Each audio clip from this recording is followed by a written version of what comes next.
예수를 믿는 것보다 더 큰 축복이 없습니다. 왜냐하면 예수님이 우리의 절대 희망이 되시기 때문인 것입니다. 오늘 은혜 받으실 말씀은 시편 126편 1절에서 6절까지 말씀입니다.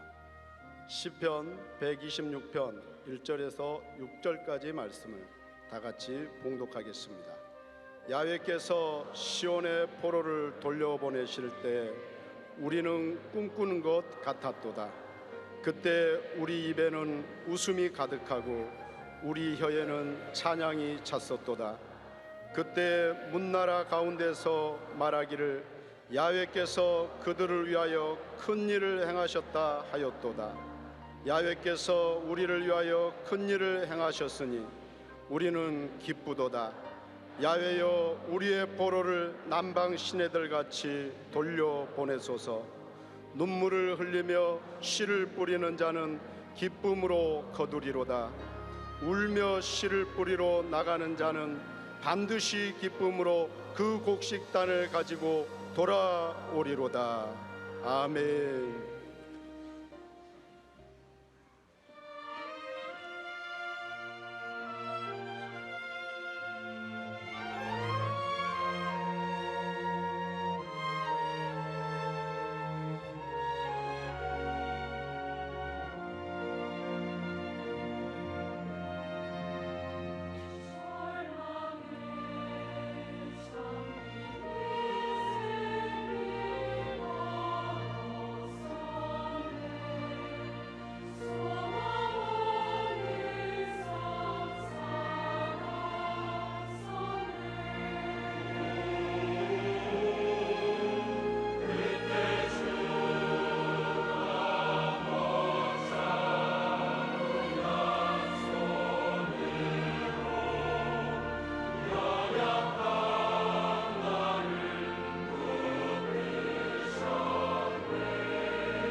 귀한 은혜 찬양을 감사드립니다. 인사 나누겠습니다. 오늘은 참으로 좋은 날입니다. 사랑의 예수님이 우리 함께 계십니다. 예수님 안에서 좋은 일이 있습니다. 오 신실하신 주 내 아버지여 늘 함께 계시니 두려움 없네 그 사랑 변찮고 날 지키시며 어제나 오늘이 한결같네 오 신실하신 주 오 신실하신 주 날마다 자비를 베푸시며 일용할 모든 것 내려주시니 오 신실하신 주 나의 구주. 할렐루야.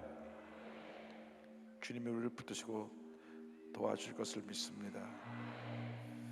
오늘은 시편 126편 1절로 6절 말씀 가지고 우리는 꿈꾸는 것 같아도다, 이 같은 제목으로 함께 말씀을 나누기 원합니다. 제목을 한번 따라해 주시기 바랍니다. 우리는 꿈꾸는 것 같았도다.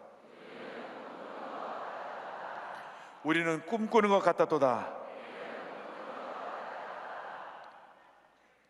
사람이 태어나 한평생을 살면서 해결하려고 아무리 몸부림쳐도 해결하지 못하는 것이 바로 죄의 문제입니다. 사람이 태어나면서 누구나 예외 없이 죄성을 지니고 태어나는데 죄는 우리를 깊은 절망에 가둬놓습니다. 죄는 우리를 절망에서 헤어나오지 못하게 합니다. 죄 문제를 해결해 보려고 수많은 사람들이 몸부림쳐 봤지만 결국 더 깊은 죄의 수렁에 빠져서 헤매다가 세상을 떠나고 말았습니다. 이 세상 그 어디에도 죄의 문제를 해결해 줄 사람은 없습니다. 그러나 우리가 참으로 감사한 것은 우리 주 예수 그리스도께서 이 땅에 오셔서 우리의 모든 죄를 짊어지고 돌아가심으로 말미암아 우리에게 구원의 문을 열어주셨다고 하는 것입니다. 예수님 없이는 우리는 죄 가운데 살다가 죄 가운데 죽어갈 수밖에 없는 절망적인 존재입니다. 로마서 3장 23절에 말씀하기를 모든 사람이 죄를 범하였음에 하나님의 영광이 이르지 못하더니 성경은 말씀합니다. 모든 사람이 죄를 범했기 때문에 하나님의 영광이 이르지 못하는 것입니다. 예수 그리스도만이 온 인류의 희망이 되시는 것입니다. 우리가 예수를 믿고 나면 죄와 절망의 굴레를 벗어버리고 주님 안에서 참된 자유와 기쁨과 평화를 누리며 살아갈 수가 있습니다. 무엇보다도 예수를 믿고 난 다음 오늘 우주 만물을 지으시고 다스린 하나님이 우리의 하나님이 되셔서 우리의 영적 아버지가 되어주셔서 우리를 그 품에 안아주시고 주님의 사랑 가운데로 인도해 주신다고 하는 것입니다. 때때로 우리가 문제가 다가오고 어려움이 다가오고 나는 도저히 해결할 수 없는 그러한 깊은 고민과 절망에 빠졌을 때 우리 주님 우리를 그 절망에서 건져주십니다. 첫째로 절망에서 건져주신 하나님에 대해서 말씀을 드리기 원합니다. 시편 126편 1절은 이와 같이 말씀합니다. 야훼께서 시온의 포로를 돌려보내실 때 우리는 꿈꾸는 것 같았도다. 이 말씀의 배경은 이와 같습니다. 하나님이 이 세상의 많은 민족 가운데 이스라엘 민족을 택해서 하나님의 백성으로 삼으셨습니다. 하나님의 놀라운 은혜를 베풀어 주셨습니다. 그래서 저들이 오늘날 팔레스틴 지역에 자리를 잡고 이스라엘 왕국을 세우게 되었고, 사울, 다윗, 솔로몬을 이루면서 나라가 부강하고 번성했습니다. 그런데 풍요로움이 임하자 저들이 하나님께 등을 돌렸습니다. 우상을 숭배하고 죄짓고 타락했습니다. 그래서 솔로몬 왕 다음 르호보암 왕 때 이스라엘이 둘로 나눠집니다. 북쪽을 사마리아가 수도가 돼서 이스라엘이라고 부르고 남쪽을 유다라고 불렀습니다. 그것이 주전 922년입니다. 그리고 200년이 지나고 나서 북왕 이스라엘이 아수르에서 멸망을 당하고, 그리고 다시 한 150년 지나서 주전 586년에 남왕국 유다가 바벨론에서 멸망을 당합니다. 바벨론이 580년 완전히 남왕국 유다를 멸망시킬 때까지 세 차례에 걸쳐서 이 남왕국 유다를 침략해서 이스라엘 백성들을 붙잡아갔습니다. 특별히 귀족들, 배운 사람들, 또 재능을 가진 사람들, 장인들을 데려가서 그들을 노예로 부리면서 그들을 통해서 필요한 것을 저들이 만들게 하고, 또 그들로 하여금 본인들에게 기쁨을 가져주도록 음악을 연주하게 하고 그랬습니다. 이 세월이 흘러 10년이 지나고 20년이 지나고 30년이 지나고 40년이 지났습니다. 포로 끌렸던 사람이 한 사람처럼 생을 떠나기 시작합니다. 50년, 60년 지났을 때 저들은 완전히 이제 우리의 희망은 끝났구나, 내 살아생전 내 고향으로 돌아갈 수는 없겠구나 탄식하며 세상을 거의 다 떠나게 됐을 때, 바벨론 왕국이 멸망하고 페르시아 왕국이 새로 등장하고 나서 갑자기 고레스 왕이 이곳에 포로로 끌려왔던 이스라엘 백성들, 그 후손들이 본국으로 돌아와도 좋다, 가서 성전을 지어도 좋다 하는 칙령을 내린 것입니다. 상상치도 못한 일이 일어난 것입니다. 그래서 저들이 우리들이 꿈꾸는 것 같았도다. 그때 살아야 남은 사람은 90세 넘어서 나이가 많이 든 인생의 모든 희망이 다 사라진 백발 노인들, 그리고 자손들밖에 없었는데 갑자기 고레스 왕이 그런 칙령을 내린 것입니다. 꿈에도 그리던 자기 나라로 70년 만에 돌아가게 된 것입니다. 시편 126편 2절을 말씀합니다. 그때 우리 입에는 웃음이 가득하고 우리 혀에는 찬양이 찼었도다. 상상치도 못하는 일이 그들에게 일어난 것입니다. 10년이 아니고 20년이 아니고 70년 포로 생활하던 저희들을 그냥 아무런 조건 없이 고레스 왕이 돌려보낸 것입니다. 하나님이 역사하신 것입니다.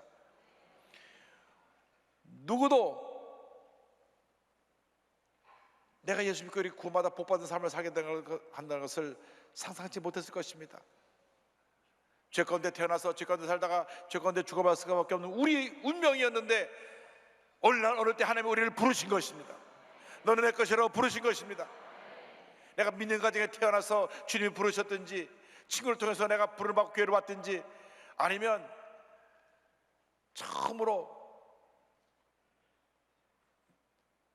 내가 아는 사람 따라와서 교회에 왔든지, 그것이 중요한 것이 아닙니다. 주님이 어느 때 우리를 부르신 것입니다. 불러서 주 앞에 나와 예수를 믿게 하심으로 말미암아 내가 죄와 절망의 노예에서 벗어나 축복받은 하나님의 자녀가 된 것입니다. 요한복음 1장 12절로 말씀합니다. 영접하는 자 곧 그 이름을 믿는 자들에게는 하나님의 자녀가 되는 권세를 주셨으니, 믿는 자들마다 하나님의 자녀가 되는 권세를 주셨다고 성경은 말씀합니다. 기대하지 못했던 놀라운 기적과 은혜와 축복인 것입니다. 꿈꾸는 것 같은 놀라운 일들이 우리에게 일어나는 것입니다. 그러므로 우리의 일생은 감사의 일생이 되어야 됩니다. 나 같은 죄인이 구원받아 하나님의 자녀가 되었으니 감사합니다, 감사합니다, 감사합니다, 감사합니다, 감사합니다. 감사로 제사를 드리며 살아가는 우리 모두가 되어야 합니다. 예수 믿고 감사할 때 하나님께서 모든 어려움을 이기게 만들어 주십니다. 나 같은 죄인이 구원받는 그 놀라운 은혜에 대해서 입만 열면 감사하고 주님을 찬양할 때 하나님께서 하나님의 문을 여시고 큰 복을 내려 주실 것입니다. 둘째로 우리는 큰 일을 행하신 하나님에 대해서 감사하고 찬양을 해야 됩니다. 시편 126편 2절로 3절을 말씀합니다. 그때 문나라 가운데에서 말하기를 여호와께서 그들을 위하여 큰 일을 행하셨다 하였도다. 여호와께서 우리를 위하여 큰 일을 행하셨으니 우리는 기쁘도다. 하나님께서 우리를 위하여 큰 일을 행하신 것입니다. 그 누구도 상상치 못한 일이 일어난 것입니다. 어떤 분은 그런 얘기를 합니다. 우리 집은 대대로 미신을 섬기던 집안이 돼서 도저히 예수를 믿을 수 있는 집안이 아니었는데 어떻게 내가 순복음교회 구회장만 나왔고 구원받아서 예수 믿고 하나님 자녀가 돼서 교회 장로까지 되고 내 친척들 다 좋은 데서 다 예수 믿게 되고 이렇게 복받은 인생을 살게 되었다고 말합니다. 하나님의 큰 일을 행하신 것입니다. 70년 동안 종살이하던 그 이스라엘 백성들을 하루아침에 해방시켜서 본국으로 돌아가게 하시니 모든 나라 사람들이 보고 놀랐습니다. 과연 하나님을 섬기는 나라 백성들이 다르구나. 이 놀라운 일이 일어난 것입니다.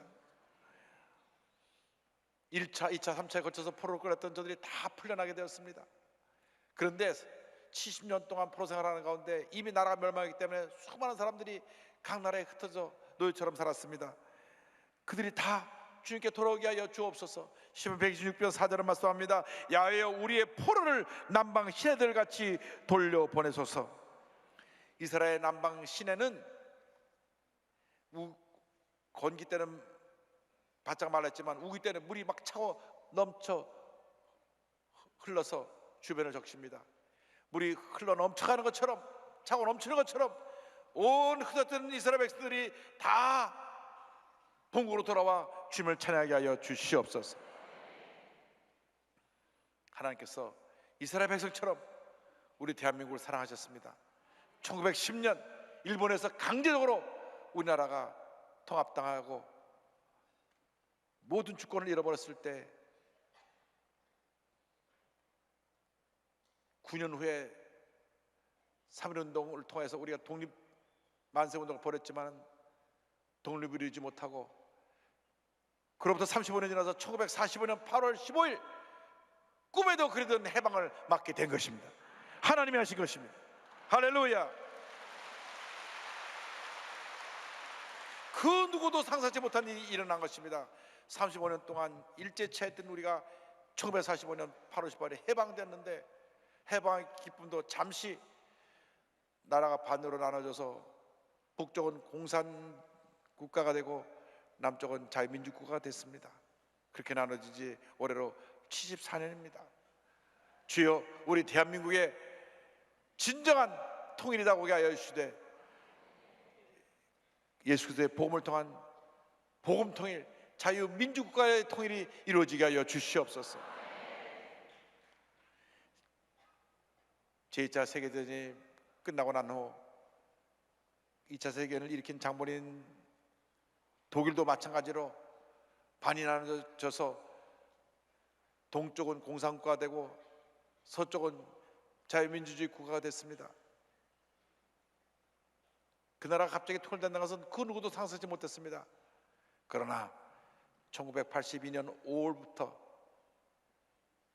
매주 월요일 오후 5시에 성니콜라이 성당에 모여서 저들이 기도하기 시작했습니다. 주여 독일의 통일이 나오게 하여 주옵소서. 우리 같은 민족이 헤어진 지 벌써 수십 년입니다. 40년이 지났습니다. 우리를 하나 되게 하여 주옵소서. 하나 되게 하여 주옵소서. 7년 동안 기도하고 또 기도하고 또 기도했더니 1989년 11월 베를린 장벽을 와르르 무너뜨려 주시고 독일이 하나 되게 만들어 주신 것입니다. 할렐루야.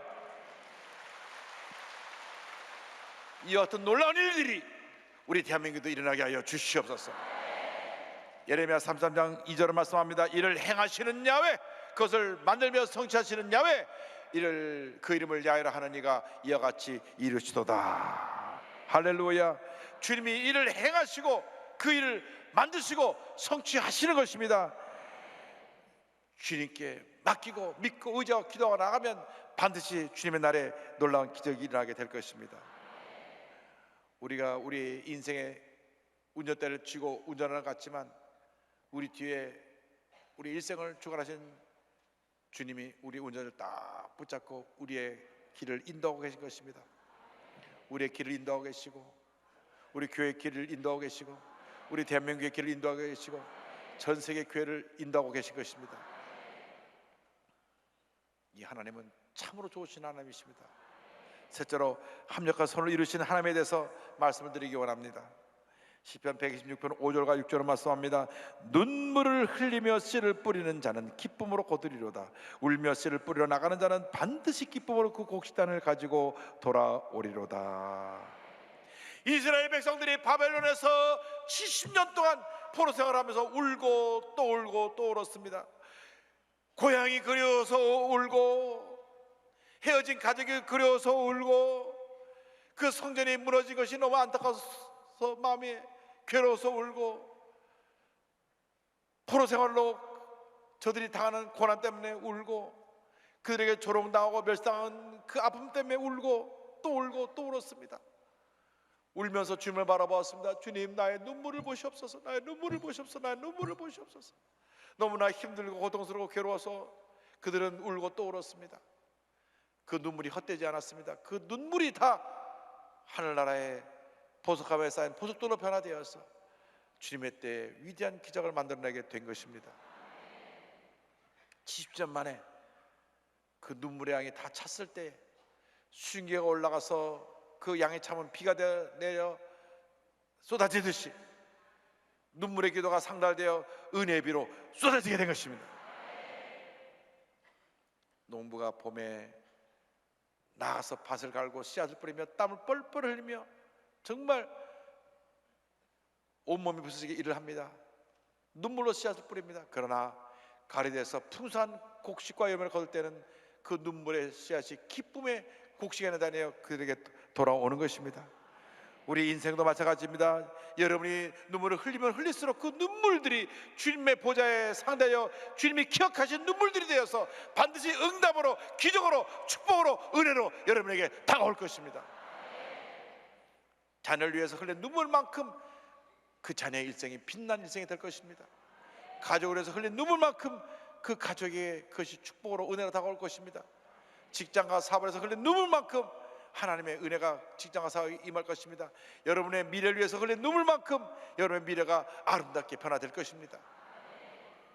절대로 고난 중에 절망하고 낙심하고 주저앉지 마시고 믿음으로 일어나시기 바랍니다.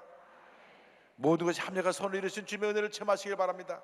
로마서 5장 3절로 4절을 말씀합니다. 다만 이뿐 아니라 우리가 환난 중에도 즐거워하나니 이는 환난은 인내는 연단은 소망을 이루는 줄 알미로다. 환난을 당했는데 슬퍼 울고 탄식하고 잠 못 자고 괴로워하는 것이 당연한데 성경 말씀하기를 환난 중에도 즐거워하라. 왜냐하면 이 고난을 통하여 내가 인내를 배우게 되고 인내를 통하여 내가 연단받아 훈련되어져 준비된 일꾼이 되고 준비된 일꾼이 되면 그 너의 눈물이 변하여 축복이 되고 소망이 되고 기적이 되고 은혜가 될 것이다. 할렐루야. 이 놀라운 은혜 감사하는 여러분 되기를 바랍니다. 그리고 우리 모두에게 로마서 8장 28절에 축복의 말씀을 주십니다. 다 같이 고백합니다. 우리가 알거니와 하나님을 사랑하는 자 곧 그의 뜻대로 부르심을 입은 자들에게는 모든 것이 합력하여 선을 이루느니라. 할렐루야. 모든 것이 합력하여 선을 이루느니라. 모든 것이 합력하여 선을 이루느니라. 모든 것이 합력하여 선을 이루느니라. 그 어떤 여러분의 삶 속에 상처도 고통도 괴로움도 그것이 이유 없이 지나가는 것이 아니라 나중에 이것이 다 어우러져서 아름다운 하나님의 작품으로 변화되어 여러분에게 영광된 미래가 다가오게 될 것입니다. 그 하나 우연이 없습니다. 그 어떤 하나 여러분의 당하는 실패와 상처와 고통과 괴로움이 그냥 우연적으로 지나가는 것이 아닙니다. 이 모든 것이 다 어우러져서 아름다운 하나님의 작품을 만들어가고 있는 것입니다. 고난은 축복입니다. 예수님의 십자가 고난이 예수님을 따른 제자들에겐 절망이었지만 고난 후에 부활을 통해서 저에게 영원한 희망이 되었다는 것을 잊지 말아야 합니다. 우리에게 십자가는 고난이지만 동시에 축복입니다. 십자가를 더욱 사랑해야 될 것은 십자가를 통해서 우리의 절망이 깨어지고 죄와 저주가 사라지고 주님의 은혜와 축복이 임하기 때문인 것입니다. 이 땅에 와서 최초로 순교한 개신교 선교사 토마스 선교사를 소개함으로 오늘 말씀을 마무리합니다. 이분 1840년 9월 달에 영국 웨일즈 지방에서 태어났습니다. 목사님 아들로 태어났는데 그가 신학교에 가면서부터 나는 선교사가 되겠다, 선교사가 되겠다. 그래서 23살에 대학과 신학교를 졸업하고 난 후에 런던 선교회 파송을 받고 중국 상해 선교사로 갑니다. 그런데 도착해서 얼마 있지 않아 가지고 그의 사랑하는 아내가 아이를 가졌는데 아이가 유산이 되면서 아내도 균에 감염돼서 죽고 맙니다. 23살의 젊은 선교사로 목사로 정말 감당하기 어려운 고통이었을 것입니다. 중교 와서 선교도 시작하기 전에, 제대로 일도 시작하기 전에 아이도 죽고 아내도 세상을 떠났기 때문에 그는 깊이 낙심하고 절망에 빠졌을 것입니다. 기록을 보면 한 2년 동안 손을 놓고 있었어요. 그런데 누구를 만났냐면 조선이라는 나라에서 온 천주교 신자를 만났는데, 조선의 대원군이 대대적인 쇄구 정치를 통해서 천주교를 탄압해서 많은 사람이 죽었다는 얘기를 듣게 됐습니다. 그래서 조선이라는 나라에 대한 꿈을 가졌습니다. 내가 그곳에 이제는 복음을 들고 가서 우리 기독교 복음을 저들에게 전해야 되겠다. 그때는 카톨릭밖에 한국에 전해져 있지 않았을 때인데 본인이 개신교 선교사로 한국에서 복음을 전하기 원했습니다. 그래서 1865년에 황해도에 와서 성경책을 잔뜩 싸들고 와서 나눠주면서 그 섬에서 한국말도 배우면서 복음을 전했습니다. 태풍으로 인해서 잠시 중국에 돌아갔던 그가 기도하는 가운데 1866년 조선에 무역을 하러 가는 미국 상선 제너럴 셔먼호를 그가 알게 되었고, 그들에게 부탁해서 그 배에 통역관으로 탑니다. 통역관으로 타가지고 이 제너럴 셔먼을 타고 이제 대동강을 거슬러 평양으로 올라오는데, 기록에 따르면 1860년 8월 9일이라고 되어 있어요. 이제 올라오는 그 배를 타고 그 출발해서 올라오는데 평양에서 관리가 나와서 배에 탔습니다. 이 왜 배가 여기까지 올라왔습니까? 우리 미국 상선인데 조선과 무역을 하려 합니다. 우리는 다른 나라와 무역을 하지 않습니다. 돌아가십시오. 돌아가야 되는데 이 제너럴 셔먼호가 가자고 버팁니다. 그래서 거기서 전투가 시작됐습니다. 이 배가 가자고 계속 거기서 평양 대동강가에 머물러 있으니까 백성들이 와서 돌을 던지고 총을 쏘고 하는데, 이 상선이 무장한 상선이었어요. 거기서 대포로 막 사격을 하고 총을 쏘니까 전투가 커졌습니다. 한참 전투하는 중에 서해에 썰물이 돼서 물이 싹 빠지면서 강물 수위가 낮아지니까 이 큰 배가 걸리고 말았습니다. 수심이 낮아져가지고. 그러니까 평양감사가 지시를 해서 작은 배 여러 척 갖다 묶어갖고 상류에서 그 안에다 나무를 올리고 불을 질러가지고 떠내보내갖고 이 제너럴 셔먼호가 완전히 불더미가 돼서 타서 깔아앉고 맙니다. 그래서 거기 타고 있던 선원들이 다 나올 때 그 대동강가에 있던 사람들이 다 나오는 사람을 칼로 쳐 죽였습니다. 토마스 선교사가 그 배에서 나올 때 성경책을 한 움큼 쥐고 나와서 사람들에게 전해줍니다. 근데 박충원이라는 사람이 와서 그에게 칼을 들었을 때 그분에게 그 성경을 전해주는데, 이 박충원 이분이 칼로 쳐서 토마스 선교사를 죽입니다. 피를 흘리며 26살의 젊은 선교사가 한국 최초의 순교자가 됩니다. 1866년 9월 2일입니다. 근데 죽이고 돌아가려다가 그가 자기가 죽기 전에 자기를 애타게 바라면서 준 성경이 저게 뭔가 하고 그 성경책을 들고 집에 가서 성경책을 읽다가 성령의 감동으로 예수를 만나게 되었습니다. 할렐루야. 예수를 믿게 되었습니다. 토마 선교사는 토막이 나서 죽임을 당하고 그곳에서 불을 질러 태워서 흔적없이 사라졌지만 그가 전한 성경이 한 사람을 변화시키고 한 가정을 변화시켜서 그분은 나중에 교회 이제 기록을 보면 영수가 되었다는데 우리나라 요즘 말하면 안수집사쯤 된 것 같습니다. 그래서 열심히 충성하는 교회 일꾼이 되었고, 그 토마스 선교사가 갖고 온 성경이 많은 기적을 나타냈는데 그때 한 어린아이가 와서 성경책을 버린 걸 몇 권 주워가 갖고 집에 가져갔는데 그것을 뜯어서 벽지를 다 발랐어요. 그런데 그 집 집에 찾아왔던 분이 벽지 보고 읽다가 예수 믿게 되고, 그래서 대동강은 피로 물들었지만 그 순교의 피가 온 평양시를 주의 보험으로 뒤덮어서 평양에 큰 부흥도 일어나게 된 것입니다. 1932년 그가 순교한 자리 근처에 토마스 기념교회를 짓게 되었고, 그 평양 문 앞에, 성문 앞에는 전월셔문의 이 닷줄을 승전 기념으로 1945년 해방 때까지 걸어놨다고 합니다.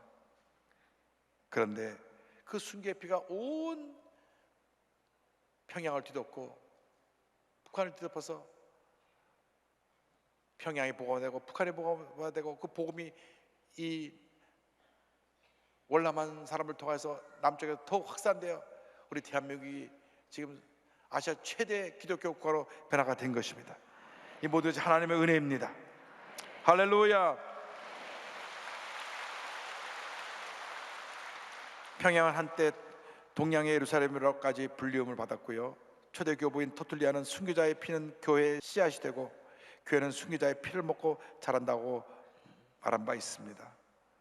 토마스 선교사를 비롯한 수많은 순교자들이 피를 먹은 한국교회는 울창한 숲을 이루고 많은 열매를 맺는 아시아 최대 기독교가 되어서 복음을 세계 만방에 전하고 있는 것입니다. 한 사람은 죽었지만 그 죽음이 어떤 위대한 결과를 가져오게 된 것입니다. 고난은 고난으로 끝나는 것이 아닙니다. 고난 후에 다가올 위대한 축복이 여러분을 기다리고 있습니다. 절대로 낙심하지 말고 포기하지 말고 주저앉지 말고 믿어야죠. 언제까지 주님만 꼭 붙잡고 고난의 때에, 환난의 때에 믿음으로 전진 또 전진 또 전진 또 전진하여 위대한 하나님의 축복을 받아들이는 여러분 모두가 되시기를 주님의 이름으로 축원합니다. 축원합니다. 축원합니다. 기도하겠습니다. 사랑과 은혜와 자비가 무한하신 하나님 아버지, 고난이 고난으로 끝나는 것이 아니라 우리에게 위대한 축복을 가져준다는 놀라운 은혜만 주신 것을 감사합니다. 우리의 눈물의 기도가, 우리의 눈물이 헛되지 아니하고 다 주님 앞에 기억된 바 되어서 위대한 축복으로 다가온다는 것을 깨닫게 하시니 감사합니다. 그 은혜 감사하며 모든 것을 합력한 선을 이루게 하신 주님만 믿고 의지하여 나가는 믿음의 보좌들이 다 되게 하여 주시옵소서. 예수님의 이름으로 기도 올리옵나이다. 아멘.